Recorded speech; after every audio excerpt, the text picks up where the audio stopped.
Hey, Scott, what's up, man? Hi, Dr. John. How are you today? I'm good, brother. What's up? Oh, I have a question for you. I'm wondering how I could help my current wife deal with her anger towards my ex. I don't know, man. How about you and I just Yeah, go to the bar and just not talk about this? Okay, what happened? Tell me about it. Yes. Well, I mean, in my mind, the anger is completely justified. What happened? Back when we were dating, we've been married for a year and a half now. Back when we were dating, we've been dating for I think officially dating for like a couple of months. We'd known each other for about 3 or 4 months at this point. We went to I have 4 children. My older 2 are out of the home. My younger 2 are still in the home. And so we went to pick them up for an activity that we were going to do with them. And this is kind of the first real one-on-one activity that my sons had with my then girlfriend at the time. And so we go to pick them up, and when we do that, my ex comes out, and we're sitting there waiting. We call Kate, and we're sitting there waiting, and my son, we're sitting there waiting for them to come out, and my ex comes out and asks my girlfriend at the time to roll her window down, and then she begins to just rant and tell her how horrible of a person I am and how she should avoid me and all these things. And she's kind of like being kind and just listening to her bit and just kind of nodding, and after a while she's like, well, we got to go. So we roll the window up, and I call my son and say, you guys need to get out here. We're going right now. And they come out and get in the car, and we head out, and we go to where we're going to go. And we're doing a little walk up to the mountains, and we go to the activity. We come back, and later that night, we're at my house, and my sons have a Halloween party planned with some of their friends. So where I lived, it had the bottom level was the garage and the door in. The second level was the living area, and the top level was the bedrooms. We were upstairs watching a movie, and the kids were in the second level having their Halloween party with their friends. And then my ex starts sending me all these texts and kind of threatening texts and everything, and she and I ignore them. I don't even pay attention to them. She tries calling me. I don't listen, answer the phone, whatever. And so then all of a sudden she starts to threaten, well, I'm going to come over there, and at this point I'm like, maybe you should go to my girlfriend. I think Hold on. This was 6 months ago, a year ago? No, this is in 2021. This is back. Bro, why are you still hanging on to this? Like, what has happened recently? Oh, well, I'm just kind of putting the base. Okay. Of it. Okay. Well, So she did some dumb things. She saw the fact that you're moving on. Her kids were going to be around a different woman, and she lost it. So fast forward 3 years to now. So 3 years to now. So we've had between now and then we've had protection orders filed against her, both her and I. And then is she still trying to Is she still trying to threaten you and get all up in your business and everything? Not as much. No, she's kind of backed off. But ever since we got the protection orders, that quieted down some. I actually renewed. We had another incident about a year and a half later that made me renew the order. And then this year the order lapsed. They're a year order, so in February the order lapsed. And I didn't tell my wife. I just let it go because I just, we hadn't had any issues for quite a while. And then we go to file our taxes, and if you come to find out that my ex claimed we had an agreement that she took the younger son, I took the older son on our taxes, and we took the agreement. We had the agreement, and then was it a legal agreement or was it a handshake? It was more of a handshake. Yeah. I thought it was I thought it was on the decree, but it wasn't. It was more of just an agreement between us. And so we've been doing this ever since the divorce happened. And so she took my younger son, and that just threw her off because all through we've been married for a year and a half now, and through that whole time, she's been trying to take me to court, get me, trying to get more money out of me, and it's just been just one battle after another with her. And then that kind of was the straw. And now. My daughter, who I have my two older daughters, my second daughter is getting married this year, and she has a relationship still with her mom, and that's kind of hindering the relationship of my ex with my daughter now, and we're having to plan for this wedding. Yeah, but here's the thing, dude. Here's the thing. Let me interrupt you. Okay. Y'all just keep a seat for this woman at your kitchen table, and you let her live there. And you expect every interaction, everything that comes up, you expect, oh, this is going to be the time that she acts like an adult. That she acts like a stable, rational, sturdy adult. And there's been no evidence throughout your marriage to her, throughout your post-marriage to her, throughout your new marriage to somebody else, that that's the case. And so you keep putting your hand back in the bag and you get bit, and then you're stunned that you get bit. So, like, this is going to sound crazy, but anger is a good thing. It points you to the way things should be, and they are not. Right? Yeah. But now you know how things are. And so getting angry at this point is a choice. Maybe the actual anger itself is not a choice, but putting yourself in these positions over and over and expecting something different, right, is a choice. Yeah. And I would just tell both of you, stop. Y'all knew that when your daughter got married, it was going to be a mess. And so expecting anything else is choosing misery. Right? Mm-hmm. There's people who go clean up after high school prom parties.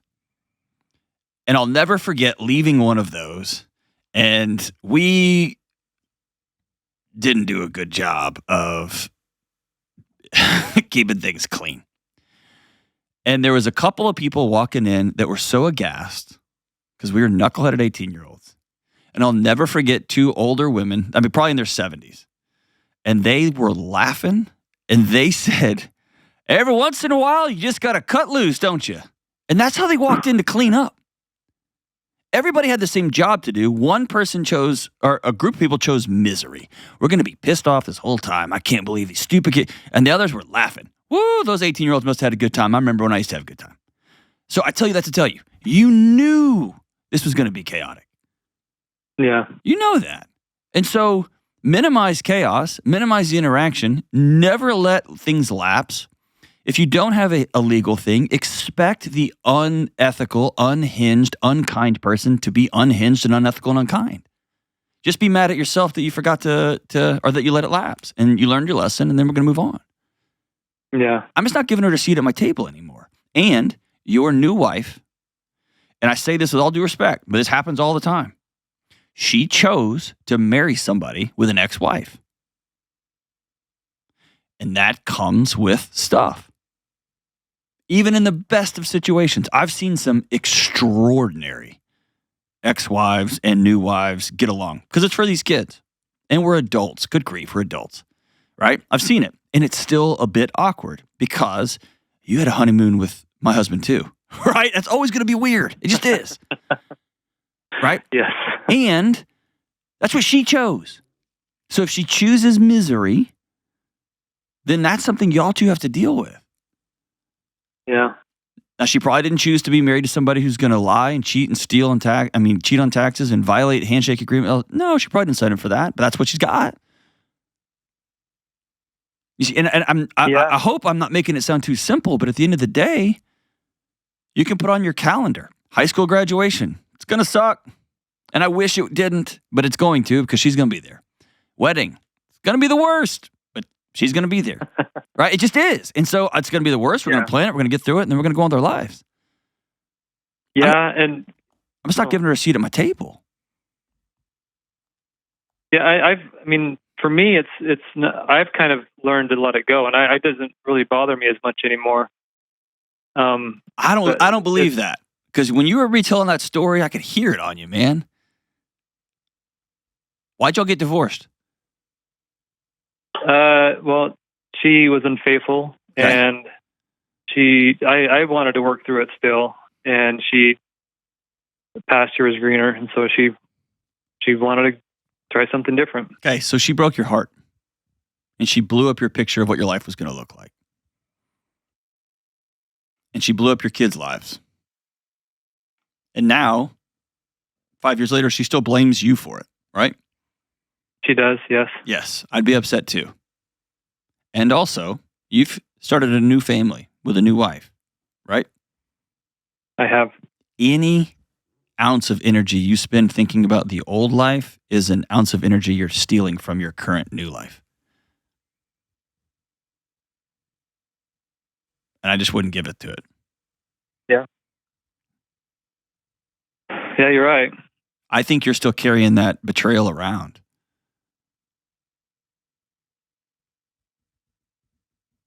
Maybe Well, not. I guess, yeah. It's easier. It's for me. It was not easy. It wasn't easy to let go, and it's still. I don't think you really ever can fully. It's hard to really let go of what could have been, right? But yeah, but you gave up the right to wallow in that when you looked at another woman and you said, "I do." Yeah, I agree. She has to be the priority now, not what could have been. Because what could have been. Yeah, and I try to make that. I try to go that route as and try to, and it's just, it's hard to kind of. I mean, like with the kids, sometimes she, looks at the kids and she sees, some things that they kind of, say things to her, and she's really careful about saying things to them about, and we both are, we have to try to keep our distance and our boundaries. And it's just, that's the hard part for me, is that and she kind of looks at, especially my daughter who's getting married, and she sees a lot of my ex-wife in that situation because she's close to her mom still. Well, and she should see a lot of her mom because she's half of that other woman. Yeah. And dude, that's what your wife signed up for. Yeah.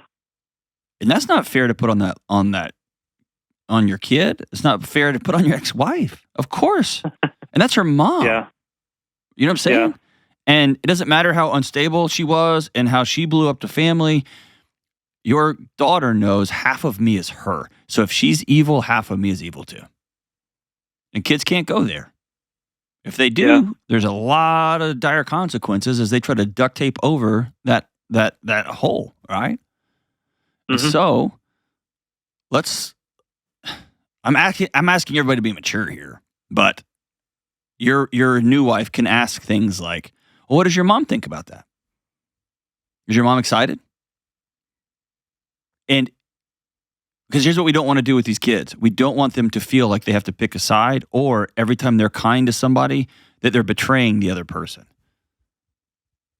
Yeah, I try not to do that at all. I try not to involve them at all in anything that my wife, my ex, and I and my ex-wife are going through. I try not to put that on them at all. So awesome. There's a lot of things they don't even know about. Of course, and it will come out one day. And if you and your new wife focus on peace and on steady, that will resonate in your kid's nervous system. Yeah. Whenever we go to dad's house, we just all exhale. Whew. When we go to mom's house, it's a tense place. And I always tell parents, when y'all get a divorce, you've gone from a year-by-year game to a 15-year game. Mm-hmm. Now your goal is, I want 25-year-olds that look back and see how much they were loved through a bunch of chaos. Because a 14-year-old can't feel that. They just know their world exploded. Yeah. And I would recommend this. Sit down with your new wife and say the words, I am tired of my ex-wife having a seat at our kitchen table. She's out of this house forever. And there's a reality to this. There will be a few more weddings. There will be some graduations. There will be the random letter from a lawyer. And ask your new wife, how much of this do you want to participate in going forward? Because I want my whole life to be about you, and I don't want you to have to deal with this.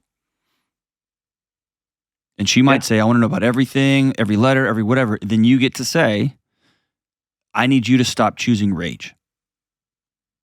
And I'm willing to shoulder my past so that we can all move forward. And if you get a letter, just send it to your lawyer. Don't lose a second of sleep over it. Because rattlesnakes bite. And so if you're holding a sack with a rattlesnake in it and it starts rattling, don't put your hand in there. If you get a letter that says you're being sued for increased child support, okay. And call your lawyer and send it to him. And that's going to be an annoying $2,500 check or $5,000 check, a beatdown check. Yeah. But that's the world you're in right now.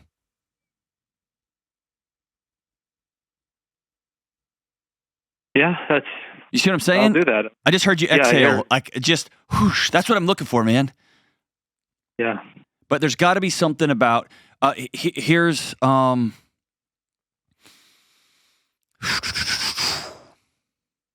conversation I would love for you to have with your new wife as well. My guess is y'all been married a year and a half. Is that right? Yep. And your divorce was final how many months ago? How many years ago? It was about 2 years when we got married, so about 3.5 years ago. Okay. I think your new wife is doing everything she can to plug in with you, and she still knows that part of you is still plugged into that old mess. And she's going to get madder and madder and madder because she's grasping at a ghost. And I think there's something to be said for, honey, I've been trying to be in both worlds. I've been trying to fix what happened and deal with the mess of the past and be all with you. And so I'm sorry, and I'm going all in on you. But that means we got to get her out of this house. She doesn't get a vote anymore. And if she wants to blow up my daughter's wedding, then maybe we don't go to the wedding. But I'm not going to do that to my daughter. Or if she's so immature, she's going to blow up X, Y, and Z. We'll do a small family gathering here, or we'll sit down with daughter and say, hey, daughter, you know this is going to come. How would you like us? How can we best love you through this? But we're just going to stop fighting reality.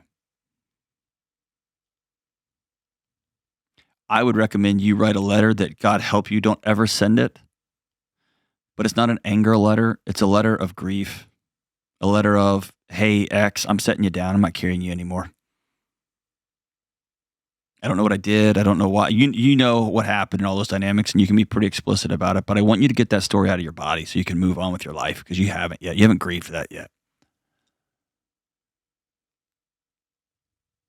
You've just been pissed off.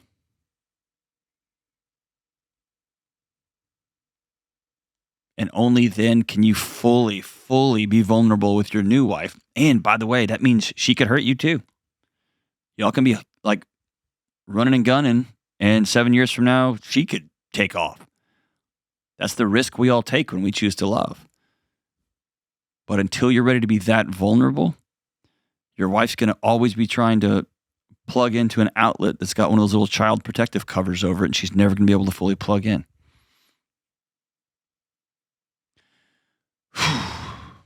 And the idea of getting hurt again is probably more than your body can handle right now. And yet that's what we signed up for when we got remarried. I'm proud of you. At the end of the day, I'm going to choose. She didn't get a seat at my table anymore. And I'm going to do whatever I can to make that reality. And I'm going to let my new wife speak into what that looks like. I'm not just going to cut her out. But also we are going to choose not to have rage in the house, because it doesn't solve anything. It doesn't solve anything. We're going to solve for peace. Hang on the line. I'm going to send you Own Your Past, Change Your Future and Building a Non-Anxious Life, both of my #1 best-selling books. And I want you and your new wife to read them together. It's going to be my gift to y'all. Read them together, and it's going to give you a roadmap out of this mess. Thanks for the call, brother.